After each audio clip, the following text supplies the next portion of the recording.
चलिए, स्वागत है आप सभी का एक बार फिर से ज्योग्राफी विद राम सर के यूट्यूब चैनल पर। और आज हम देखने जा रहे हैं विश्वविद्यालय अनुदान आयोग के द्वारा जो यूजीसी नेट का जो एग्ज़ाम करवाया जाता है उसका सिलेबस क्या कुछ रहता है, और भूगोल विषय के संदर्भ में यूजीसी नेट का एग्ज़ाम देने वाले सभी साथियों को ज्योग्राफी से संबंधित जो सिलेबस है यूजीसी नेट का, उसको आज हम इस वीडियो में डिस्कस करेंगे। कल से आपकी भूगोल की जो यूजीसी नेट की क्लासें हैं वो इसी यूट्यूब चैनल पर, geography with Ram YouTube channel पर स्टार्ट होने जा रही है। तो इसी माध्यम से आपको क्लासें दी जाएंगी इसी यूट्यूब चैनल पर। और इसी यूट्यूब चैनल के सेम नंबर से टेलीग्राम चैनल भी उपलब्ध है। आप जाकर के टेलीग्राम पे सर्च करके आप टेलीग्राम में ज्वाइन हो सकते हैं। वहाँ आपको पीडीएफ नोट्स सारे बिल्कुल फ्री में आपको उपलब्ध करवाए जाएंगे। तो देखते हैं, सबसे पहले आज हम इसके सिलेबस को डिस्कस कर लेते हैं। तो आपका जो इसमें जो सिलेबस रहता है वो 10 यूनिट का रहता है। 10 यूनिट इसमें होती है, और 10 यूनिट में हम क्या कुछ पढ़ेंगे उसको भी हम देख लेते हैं। तो यूनिट नंबर 1 में हम भूआकृति विज्ञान, जलवायु विज्ञान, समुद्र विज्ञान, पर्यावरण भूगोल, जनसंख्या अधिवास भूगोल, आर्थिक गतिविधियों क्षेत्रीय विकास का भूगोल, सांस्कृतिक सामाजिक राजनीतिक भूगोल, और भौगोलिक चिंतन का इतिहास, तकनीकियाँ और भारत का भूगोल। इस तरीके से हम 10 यूनिट को कवर करेंगे। और मैं आपको बताऊं, यूजीसी नेट एग्ज़ाम में ना कि बल्कि टीजीटी, पीजीटी, फर्स्ट ग्रेड सभी एग्ज़ाम में यूजीसी नेट का सिलेबस बहुत हेल्पफुल रहता है। और काफ़ी सारे प्रश्न यहाँ से first grade RPSC first grade जो ज्योग्राफी से संबंधित जो एग्ज़ाम होता है उसमें भी यहाँ से पूछे जाते हैं। तो यूजीसी नेट का एग्ज़ाम बहुत इंपॉर्टेंट एग्ज़ाम है। विश्वविद्यालय अनुदान आयोग के द्वारा ये एग्ज़ाम एनटीए के द्वारा करवाया जाता है। ठीक है, इसको हम देखते हैं इसके सिलेबस को। सबसे पहले हम देखते हैं भूआकृतिक विज्ञान में। तो भूआकृतिक विज्ञान में हम महाद्वीपीय प्रवाह, प्लेट टेक्टोनिक, आंतरिक बाह्य बल, अनाच्छादन, अपक्षय और भू आकृतिक चक्र, डेविस पैंक और ढाल विकास का सिद्धांत हम पढ़ेंगे। प्रक्रम भूसंचलन हम पढ़ेंगे। भूकंपीयता हम पढ़ेंगे। वलन भ्रंश हम पढ़ेंगे। ज्वालामुखीयता हम पढ़ेंगे। स्थल निर्माण की घटना को हम पढ़ेंगे। भूआकृतिक संकट हम पढ़ेंगे। इस तरीके से भूकंप, ज्वालामुखी, भूस्खलन और हिमस्खलन, इस तरीके से आपका ये भूआकृतिक विज्ञान का सिलेबस रहता है। जो इसमें हिडन टॉपिक है उनको भी हम चर्चा करेंगे।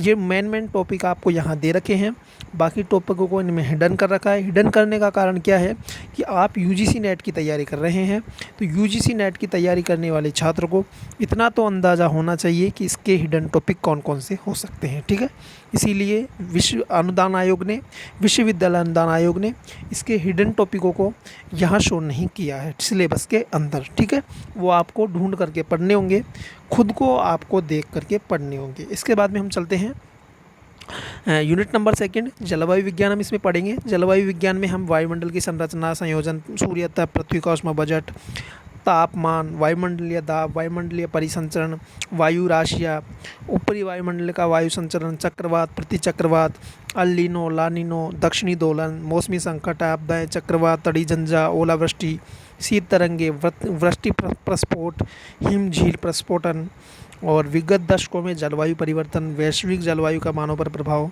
ओजोन क्षरण, ये सब बातें हम इसमें जलवायु विज्ञान में डिस्कस करेंगे। इसके बाद में हम चलते हैं यूनिट नंबर 3 समुद्री विज्ञान, यानी समुद्र विज्ञान में हम महासागरीय उच्चावच को हम पढ़ेंगे, संयोजन को हम पढ़ेंगे, तापमान को हम पढ़ेंगे, घनत्व को हम पढ़ेंगे, लवणता को हम पढ़ेंगे। संचरण में हम गर्म ठंडी जलधाराएं हैं उनको हम पढ़ेंगे, लहरें हम पढ़ेंगे, ज्वार भाटा हम पढ़ेंगे, समुद्री स्तर का जो परिवर्तन है, चक्रवात, सुनामी है, इनको भी हम डिस्कस करेंगे समुद्र विज्ञान में। इसके बाद में हम चलते हैं पर्यावरण भूगोल यूनिट नंबर 4।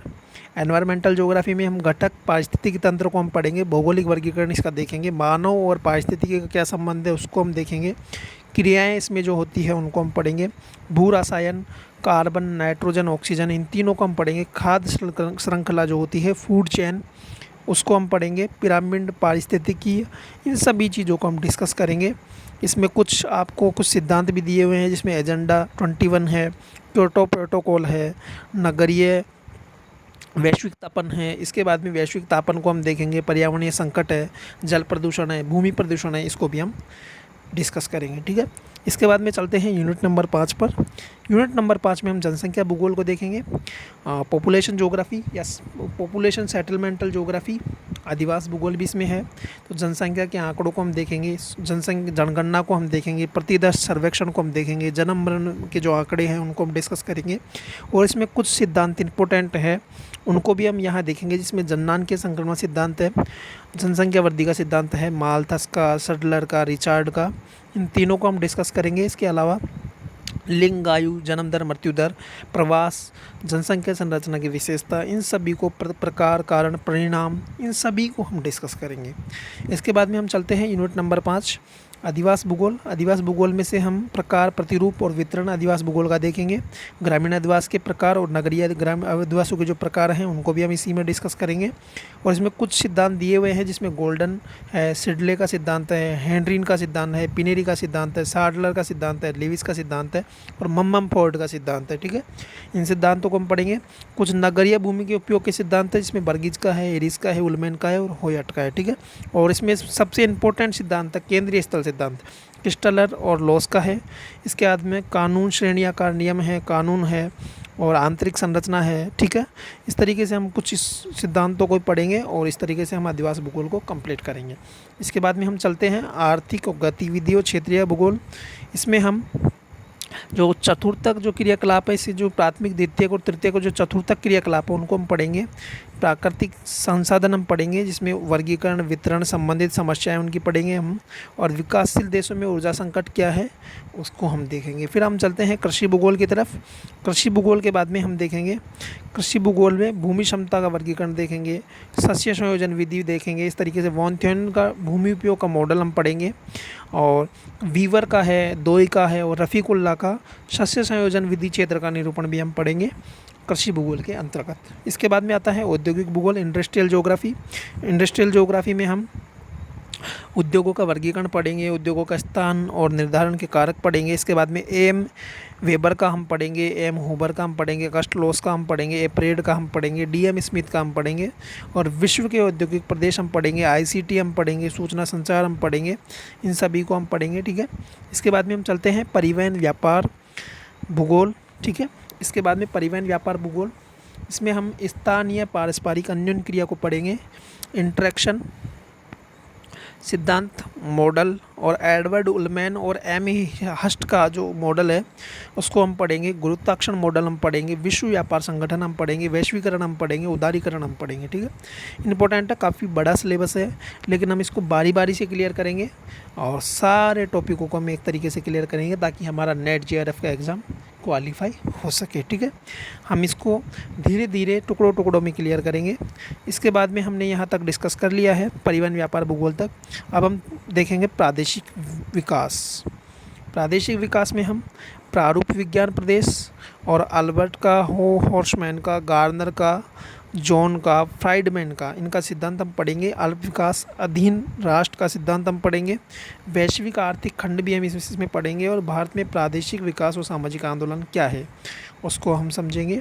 इसके बाद में आता है सांस्कृतिक, सामाजिक और राजनीतिक भूगोल। ठीक है, सांस्कृतिक, सामाजिक, राजनीतिक भूगोल में हम संस्कृति की संकल्पना, सांस्कृतिक जटिलता, क्षेत्र प्रदेश की सांस्कृतिक विरासत, संस्कृति, इन सभी को पढ़ेंगे। ठीक है, इसके बाद में हम चलते हैं, नेक्स्ट यूनिट आपकी है राजनीतिक भूगोल। राजनीतिक भूगोल में हम क्या क्या कुछ पढ़ेंगे उसको भी हम देख लेते हैं। परिसीमन पढ़ेंगे, सरहद की संकल्पना हम पढ़ेंगे, इसमें से हॉटलैंड और रिमलैंड सिद्धांत ये इंपॉर्टेंट है, इसको हम देखेंगे। सार्क, आशियाना वगैरह, ओपेक, इनको हम पढ़ेंगे। और हिंद महासागरीय भू राजनीतिक प्रदेश, विश्व संसाधनों की नव राजनीति को हम पढ़ेंगे।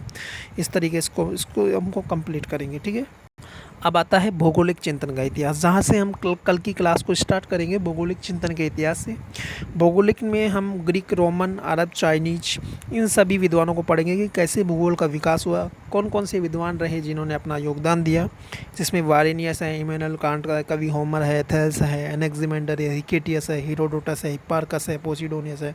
रोमन विद्वानों में स्ट्रेबो है, टोलमी है ना, इन सभी विद्वानों को हम डिस्कस करेंगे। भारतीय विद्वानों में वीरा मिहिर है, भास्कराचार्य है, आर्यभट्ट है, इन सभी को बारी बारी से हम डिस्कस करेंगे। कुछ इसमें सिद्धांत चलते हैं, द्वैतवाद है, मानव प्रादेशिक बनाम सुव्यवस्थितवाद है, निश्चयवाद है, गुणात्मक बनाम मात्रात्मक क्रांति है, और द्वैतवाद है, प्रत्यक्षवाद है और व्यवहारिकवाद है, इन सभी को हम डिस्कस करेंगे। आधुनिकतावाद है, इसके बाद में यूनिट नंबर 9 भौगोलिक तकनीकियों, इसको हम देखेंगे। इसमें दंड आरेख, पाई आरेख, मानचित्र, रेखापुंज और सूचना तंत्र, इसके अलावा वायव्य छायाचित्र फोटो, इसके अलावा वियोजन के प्रकार और प्लेटफार्म, इसके अलावा जीआईएस, जीपीएस आंकड़े हम देखेंगे। तो एक तरीके से ये आपका प्रैक्टिकल ज्योग्राफी से संबंधित पोर्शन है। इसके बाद में हम नंबर 10 लास्ट यूनिट आपकी जो रहेगी वो रहेगी भारत का भूगोल।